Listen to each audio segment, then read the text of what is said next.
So, as promised, I said that I would continue a historical overview over time of the city of Houston. The first time being exploring the 1830s and the 1840s of the city. In this video, we're going to be looking into the 1850's and the 1860's. Let's just jump right in, man. I'll keep this short and concise for you guys.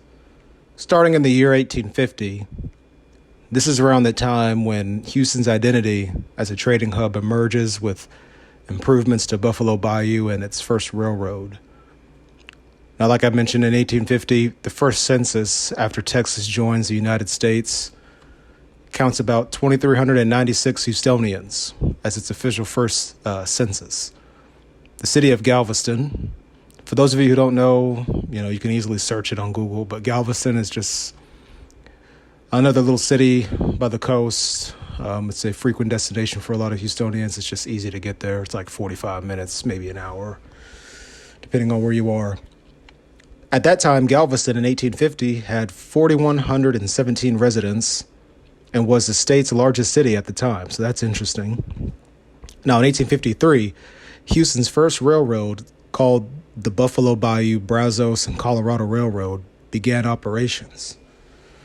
Within the same year, the Texas legislature appropriated $4,000 for Buffalo Bayou improvements.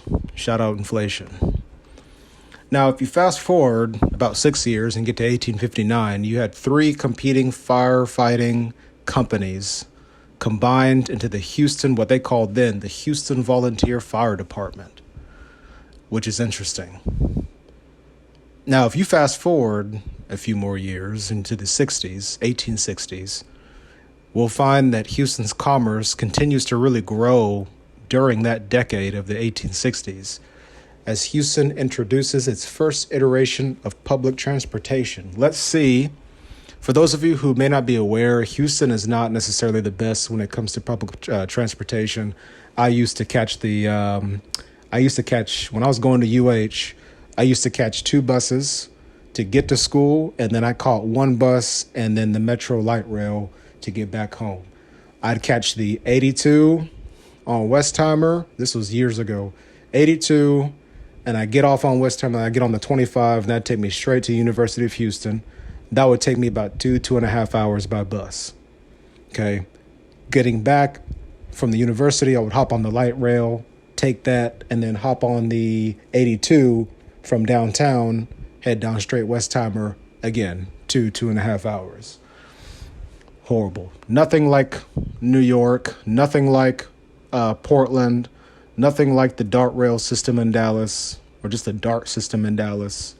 Anyway, 1861. Houston provides land and good buildings for a smallpox yellow fever hospital. So they just, they donated that. In the same year, Houston and Harris County vote to secede from the Union. Check that out.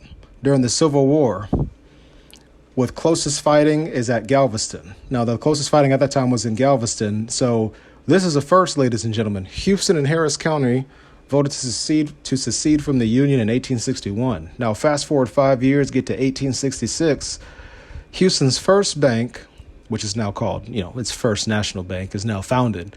If you ride down to, I believe, Uptown, I believe they have a First National Bank there. I have to double check that. But last time I saw, there was a FNB down there. 1867, Houston Stonewalls defeat Galveston. So I guess there was a defeat in the battle down there. Robert E. Lee, 35-32, the first recorded baseball game in Houston. So it's the first baseball game in 1867, and then Houston Stonewalls defeat Galveston. I guess it's a baseball game. How about that? 1868, finally, we have Houston's first trolley cars, mule-drawn. They first show up on the scene. So they're trolley cars pulled by mules. For those of you who ever come down here, quite often you'll see like horses and buggies and police officers riding horses. It's just nature of the beast.